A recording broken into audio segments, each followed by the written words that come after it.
the 5 hardest residency interview questions and answers. Welcome to IMG Helping Hands podcast series. We're going to talk about the top 5 questions that are often asked in residency interviews. These questions aren't just about testing your medical knowledge, they also help interviewers understand your character, growth, and how well you'll fit into a residency program.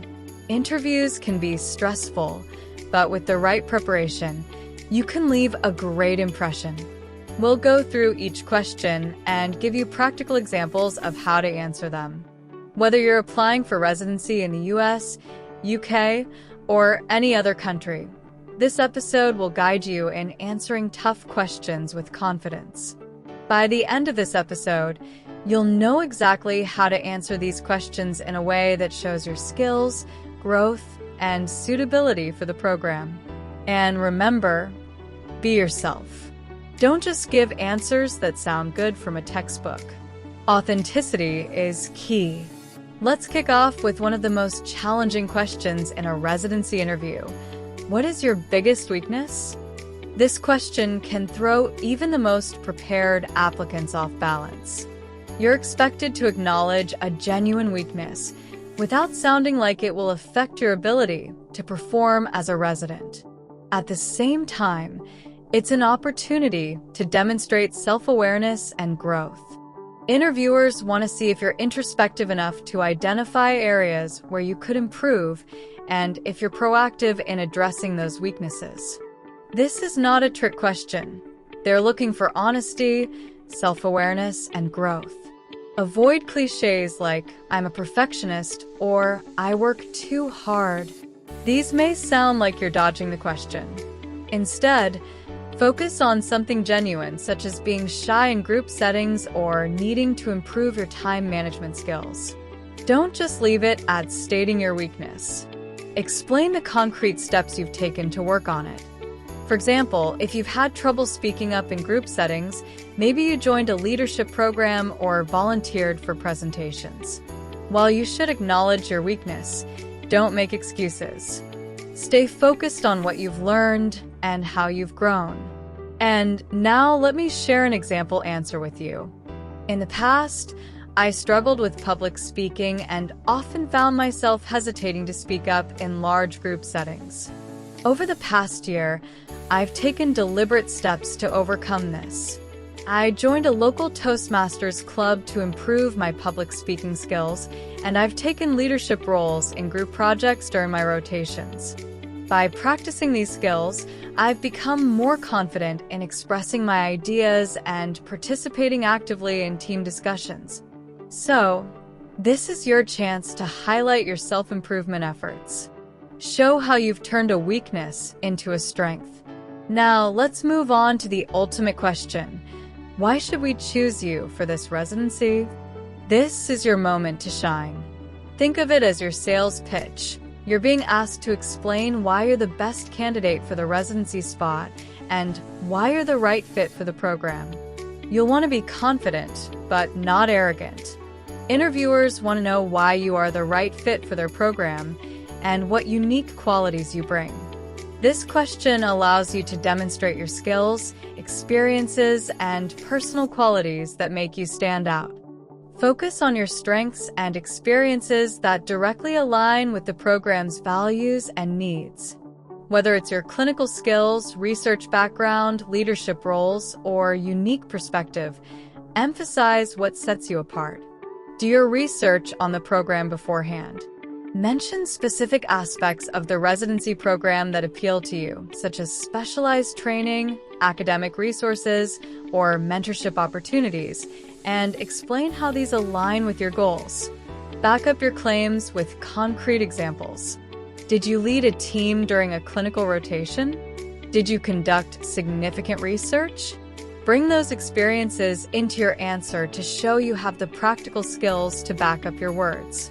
And now, let me share an example answer with you. I believe I would be a great fit for this program because of my strong clinical experience in emergency medicine, especially during my elective rotations in high-stress environments. Additionally, I have a keen interest in research, and I was involved in a project exploring new approaches to managing trauma patients. This program's strong research component, along with the opportunity to work with renowned faculty members, will allow me to grow as both a physician and a researcher.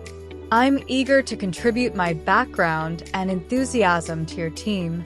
So, focus on why you want to join this specific program, rather than just listing your accomplishments.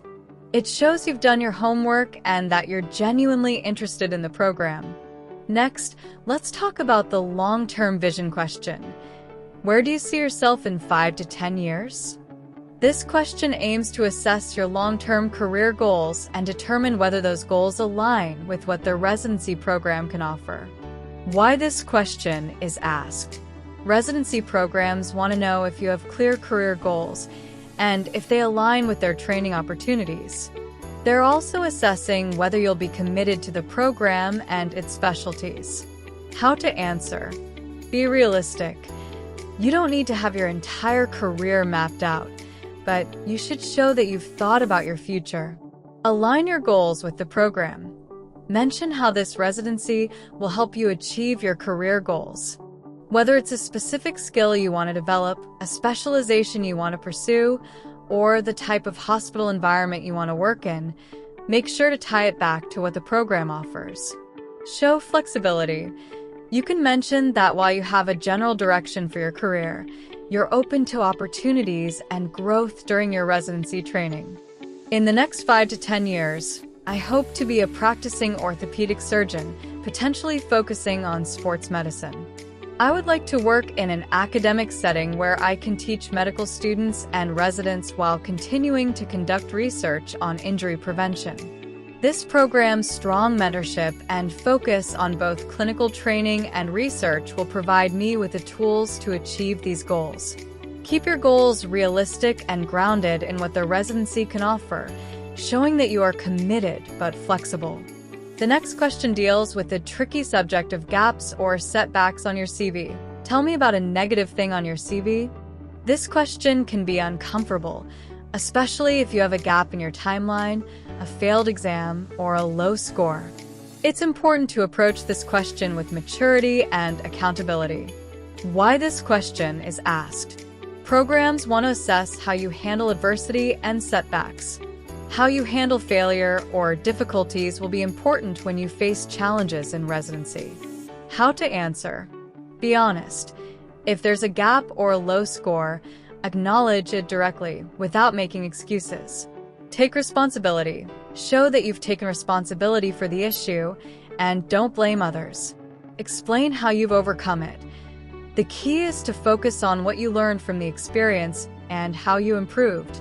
Whether it's through extra preparation, seeking mentorship, or addressing personal challenges, show how you turned a negative situation into a growth opportunity.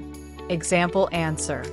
During my 3rd year, I faced a significant personal challenge that led to a gap in my studies. I took time off to care for a family member who was ill. During that time, I stayed connected to medicine through volunteer work and continued to study on my own. Since then, I've learned the importance of time management and self-care, and I've been able to balance my personal and academic commitments better.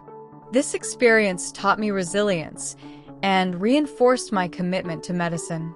Show that you can overcome adversity. Don't dwell on the negative, but instead highlight how it made you stronger. Lastly, the conflict resolution question. Tell me about a conflict you faced and how you handled it. This question assesses your interpersonal skills, maturity, and ability to work within a team, an essential quality for any medical professional. Why this question is asked. Conflict is inevitable in any workplace, and residency is no exception. Interviewers want to know how you handle challenging situations and whether you can resolve conflicts professionally and constructively. How to answer. Choose a relevant example. Pick a real conflict from your experiences that reflects your ability to resolve issues in a professional manner. It can be a disagreement with a colleague, a miscommunication with a supervisor, or a challenging patient interaction. Focus on resolution. Emphasize the steps you took to resolve the conflict and the positive outcome. Avoid bad-mouthing others or focusing too much on the negative aspects. Show reflection. Discuss what you learned from the conflict and how you would approach similar situations differently in the future. Example answer. In a recent clinical rotation, I had a disagreement with a colleague over the management plan for a patient. We had differing opinions, but instead of escalating the conflict, I approached him privately to discuss our perspectives. We were able to come to a consensus by combining our ideas, and the patient benefited from our collaborative approach. This experience taught me the importance of clear communication and mutual respect in resolving conflicts. Pro tip: be diplomatic and focus on the positive resolution. Show that you can handle conflict with professionalism and maturity. Let's talk about conclusion. As we wrap up today's episode, remember that residency interviews are your chance to show not only your clinical knowledge, but also your character, adaptability, and how you handle challenges. These 5 questions are just the tip of the iceberg, but with the right preparation, you can answer them with confidence and poise. Take time to practice your responses, but don't memorize them. Speak from the heart, and don't be afraid to show your authenticity. Good luck with your residency interview prep, and remember, you've got this. Don't forget to follow and subscribe IMG Helping Hands.